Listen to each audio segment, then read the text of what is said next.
Tiket laga spesial Timnas Indonesia melawan Argentina pada penjualan hari pertama ini ludes saudara dalam waktu tidak sampai 10 menit. Mungkin Anda salah satunya yang tidak kebagian tiket, tapi ini memang karena antusiasme masyarakat atau memang ada yang memanfaatkannya dalam praktik percaloan. Kita bahas bersama dengan koordinator Save Our Soccer, Mas Akmal Maharli yang telah bergabung bersama kami di Kompas Malam. Selamat malam, Mas Akmal. Selamat malam Yasir, salam sepak bola. Salam sepak bola. Ini dari raut wajahnya nih kayaknya kebagian tiket nih. Ngomong-ngomong, tadi Mas Akmal ikut war tiket dan kebagian nggak? Saya baru buka website tulisannya sudah sold out. Oh, berarti kurang cepat berarti ya? Iya. Ini nampaknya 12 lewat 10 lewat nih ya, 12 lewat 10 menit lewat lebih. 15 lah. Habis sholat zuhur saya coba buka gitu kan 12.15 ternyata sudah sold out ya.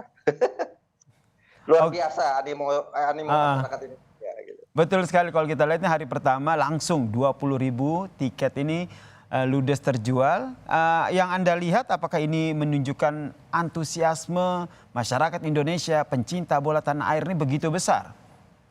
Ya, saya punya 3 analisa ya terkait sold out-nya tiket pertandingan Indonesia melawan Argentina pada 19 Juni 2023 di Stadion Utama Gelora Bung Karno Senayan nanti. Yang pertama adalah apabila benar tadi 20.000 tiket dijual dalam waktu tidak lebih dari 10 menit langsung sold out, ini artinya luar biasa. Masyarakat Indonesia begitu antusias untuk menyaksikan pertandingan sepak bola dan artinya sepak bola ini punya nilai jual yang sangat tinggi di mata masyarakat Indonesia dan ini merupakan potensi industri yang bisa dikembangkan oleh Indonesia dalam hal ini pemerintah misalnya untuk menjaga industri olahraga dan tentunya buat DPR membuat undang-undang bisnis atau industri olahraganya biar kemudian ke depan bisnis atau industri olahraga kita menjadi salah satu sumber devisa negara, itu yang pertama. Yang kedua bisa saja ini yang kedua bisa saja ini strategi marketing gitu kan untuk kemudian menarik animo sebesar-besarnya masyarakat Indonesia.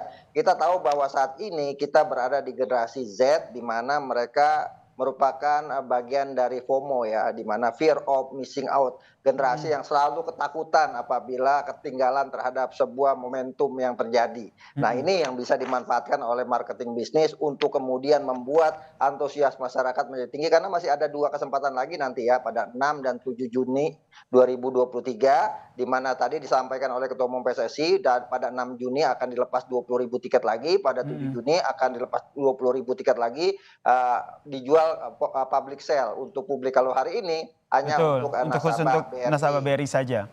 Itu yang kedua. Yang ketiga apa nih Mas?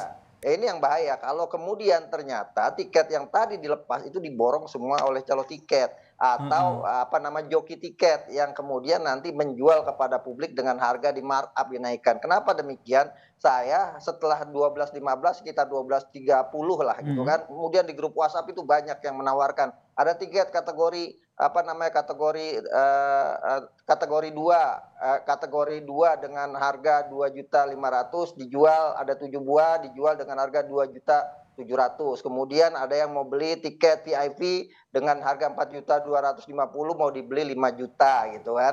Dijual 5 juta. Nah, ini merupakan potensi yang sangat bahaya buat buat kita semua di mana betul ini yang harus dikhawatirkan ya, diantisipasi begitu karena memang seperti tidak hanya Mas Akmal begitu, banyak yang kita lihat juga di media sosial ini tidak berselang lama banyak sekali penjualan tiket di media sosial. Nah, ini Anda melihatnya ini memang sudah tersistematis, kita belajar dari tiket Coldplay sebelumnya ya, itu juga banyak sekali percaloan yang akhirnya hadir di situ. Nah, untuk tiket timnas sendiri ini Anda juga melihat hal yang sama begitu terjadi di sini?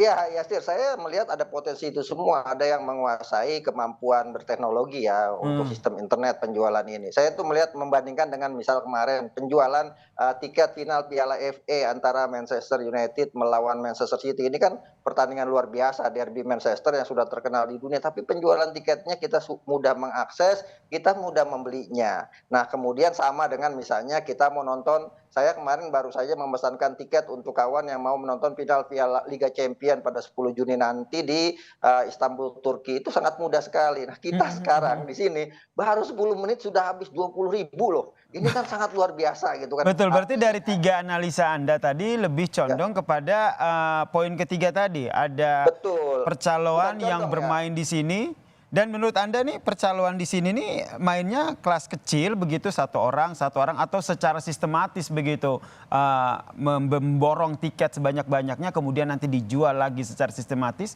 untuk mendapatkan keuntungan yang berlipat.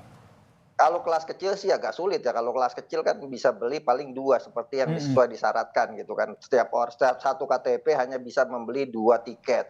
Nah itu agak sulit, tapi ini bisa jadi kelas besar. Nah inilah yang kemudian harus diantisipasi. Saya khawatir bukan cuma masalah tiketnya habis ya, saya khawatir di hari H nanti ada keributan terkait sulitnya pendapatan tiket. Atau kemudian ada masyarakat yang nekat datang ke stadion. Ini budaya bangsa kita yang beberapa kali ketika ada pertandingan besar terjadi gitu kan. Di mana mereka tidak dapat tiket, mereka memaksakan diri untuk hadir ke stadion, mereka naik pagar, kemudian berusaha masuk dengan berbagai cara. Nah ini kan nanti akan merugikan publik secara umum, juga merugikan pengelola Gelora Bung Karno misalnya kalau sampai terjadi. Nah karena itu perlu diantisipasi. Ke depan misalnya ada 2 periode lagi penjualan tiket tanggal 6 dan 7 Juni nanti gitu kan. Bagaimana kemudian tiket ini harusnya tidak ditukar secara hard copy, kan nantinya ditukar secara hard copy. Kalau ditukar secara hard copy kan siapa saja bisa datang untuk mengambil tiket itu gitu Betul. kan. Nah, kalau bisa seperti tiket misalnya kemarin Piala AFF atau Liga Champions, tiketnya langsung ke internet ke email masing-masing. Sehingga kemudian ketika mereka masuk stadion mereka dengan membawa tiket itu sendiri dengan dengan bukti barcode di handphone, sehingga itu yang akan menghindari terjadinya potensi jual beli tiket lewat colo atau penggandaan tiket oleh pihak-pihak yang tidak Oke. bertanggung jawab. Nah ini sangat berbahaya ya Sir kalau terjadi penggandaan tiket. Saya teringat dulu waktu Indonesia akan uji coba dengan Manchester United, ketika itu kebetulan tidak terjadi gitu. Kalau sampai terjadi itu akan terjadi huru-hara luar biasa. Kenapa? Karena satu bangku itu bisa dimiliki oleh 4 sampai 5 orang. Nah ini yang tentu saja harus diantisipasi ya, seperti yang tadi Mas Akmal sampaikan, jangan sampai ada supporter yang memang merasa kecewa tidak kebagian tiket berbondong-bondong ke stadion GBK akhirnya membuat keributan begitu. Antisipasi yang menurut Anda harus dilakukan oleh PSSI sendiri dan juga penyelenggara ini seperti apa? Minimal untuk penjualan tiket 2 hari ke depan. Ya, seperti yang saya katakan tadi, jangan kemudian nanti tiketnya dilakukan secara manual penukarannya dengan dalam bentuk secara kertas gitu kan. Lebih baik kemudian penukarannya dilakukan secara online sehingga tidak ada penumpukan masyarakat di sekitar Gelora Bung Karno Senayan. Yang kedua, yang perlu diantisipasi agar kemudian tidak terjadi vandalisme dan aksi-aksi yang tidak diinginkan, ini bagaimana kemudian ada kampanye atau sosialisasi dari panitia penyelenggara untuk menyampaikan jangan ke stadion kalau tidak punya tiket. Nah, ini harus disampaikan jauh-jauh hari dan kemudian tingkat pengamanannya juga harus tinggi, misalnya sampai ring 4 gitu kan. Di luar stadion semua sudah diperiksa, jangan sampai kemudian ada orang-orang yang tidak punya tiket tapi masuk sampai ring 1.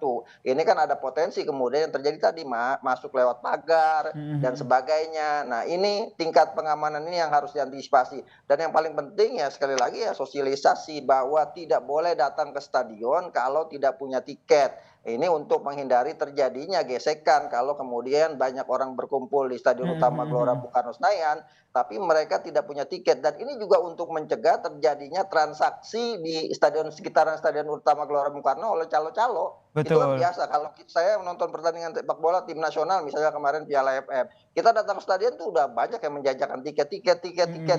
Ya, itu Banyak kan sekali memang yang menjual calo-calo ini akhirnya menjajakan tiket begitu ya.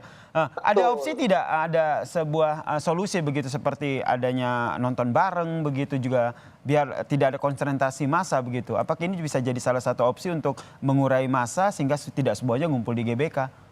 Ya kalau bicara nonton bareng ini kan hak kebijakannya pasti ada di pemilik hak siar. Dalam hal Betul. ini televisi yang bertanda tangan untuk menyiarkan pertandingan apakah boleh menggelar nobar dan sebagainya. Inisiasi pasti ada di mereka gitu. Pastinya ada adendum kontrak yang menentukan. Misalnya mereka merasa eksklusif untuk menyiarkan, tidak boleh TV lain menyiarkan. Nah, ini kan agak repot, hanya orang PSSI yang bisa menjelaskan ini. Tapi kalau bisa melakukan atau menggelar nonton bareng ini akan sangat baik untuk mencegah terjadinya potensi kerumunan massa di sekitar Gelora Bung Karno Betul. Senayan bagi orang-orang yang tidak punya tiket. Jangan sampai kemudian ada penyusup, karena kalau ada kerumunan massa, potensi terjadinya kerusuhan itu sangat besar sekali. Ini yang tentu saja kita antisipasi ya jauh-jauh hari ya, jangan sampai ada kerusuhan dan juga jangan sampai ada penumpukan massa yang berujung pada kericuhan begitu. Besok masih ada war ticket nih, semoga Mas Akmal juga dapat, saya pun juga dapat dan teman-teman pencinta bola yang belum dapat, semoga kebagian tiket untuk nonton pertandingan yang seru banget ya ini antara Indonesia versus Argentina. Terima kasih Mas Akmal telah bergabung bersama kami di Kompas Malam. Salam sehat. Salam sehat, salam sepak bola.